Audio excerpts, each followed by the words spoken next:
Como garantir que os requisitos dos seus projetos de tecnologia de fato geram valor?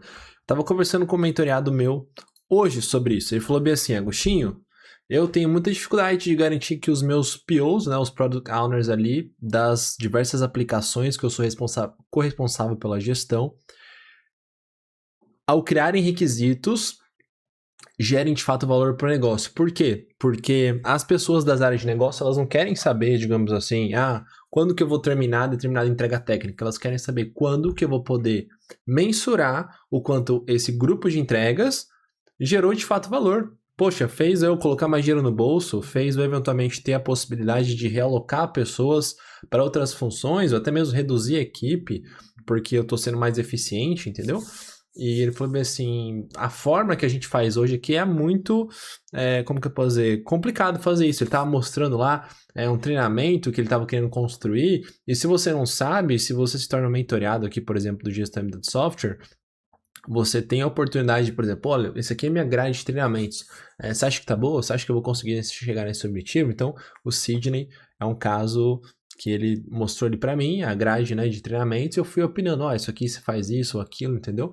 E o objetivo dele é justamente isso. Olha, eu tenho um monte de Product Owner aqui, várias aplicações, pessoas constroem requisitos, mas não necessariamente eu consigo garantir que ao construir esses requisitos, valor vai ser gerado para o negócio, e isso é o que eu mais preciso provar. E quando eu falo aqui, por exemplo, que se você me acompanha aqui nesse canal e vai se tornar um gestor de projeto de software organizado, produtivo e realizado, o produtivo é justamente isso. É garantir que o negócio entregue as suas metas. E eu já te adianto, não é fácil, tá? Eu trabalho com isso há bastante tempo já e eu vejo que o próprio cliente, muitas vezes, tem dificuldade em deixar claro o impacto de negócio. Quantas vezes você já viu pessoas que descrevem aí necessidades técnicas, necessidades de transformação, mas não necessariamente a pessoa vai lá e sequer usa aquilo. E usa e gera benefício, putz, é um outro estágio.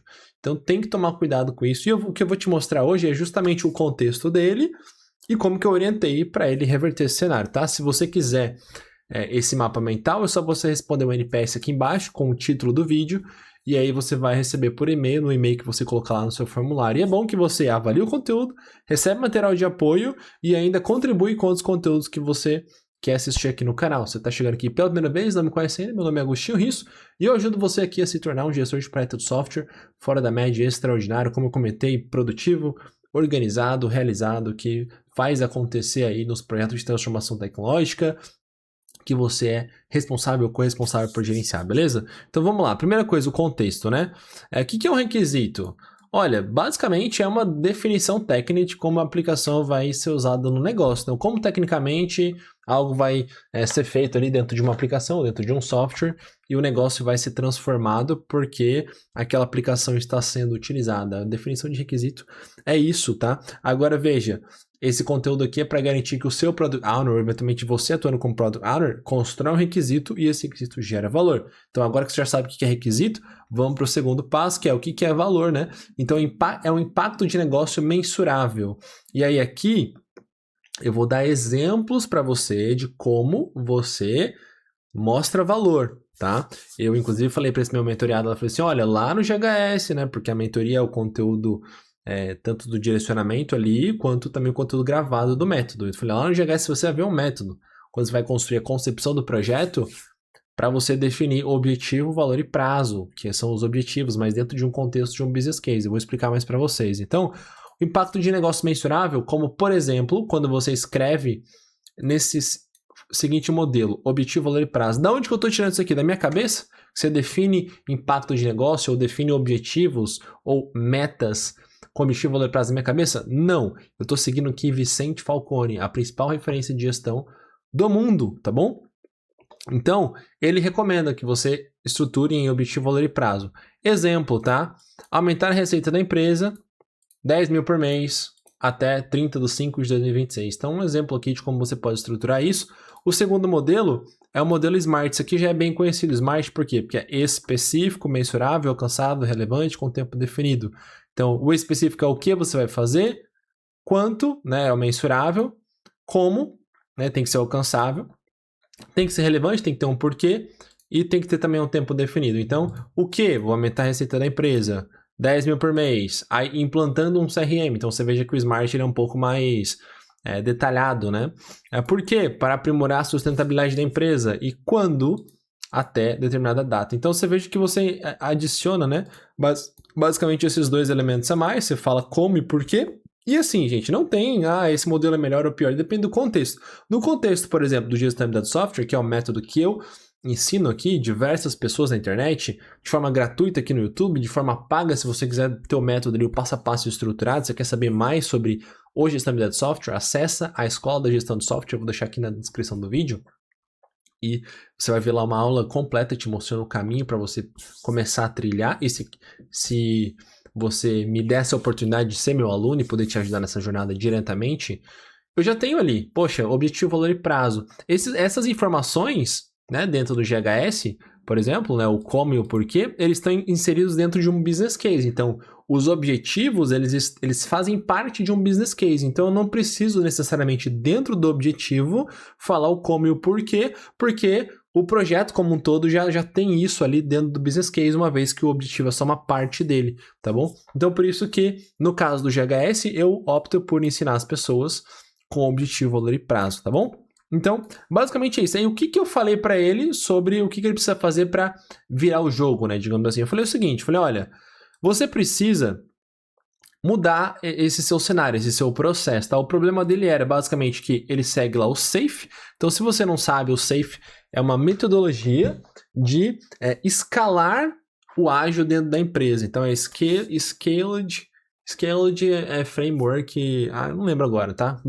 Até me perdoe por isso, mas Scaled Framework Agile, uma coisa assim, tá? O SAFe é uma metodologia, inclusive, muito boa para você escalar o ágil dentro da empresa, você estrutura ali vários times ágeis, tem uma questão dos vagões, etc, né? Inclusive, esse meu mentoreado, ele tem certificações de SAFe, ele falou, cara, é muito bom até certo ponto. Quando você vai gerenciar o projeto, ele entende que falta um pouco de consistência, assim, de um método, de um procedimento mesmo. Olha, estrutura a concepção assim, planeja assado, gerencia a execução assim, tem um fluxo para o ciclo de vida, para produto, para benefício, que eu vou entrar um pouco mais no detalhe aqui.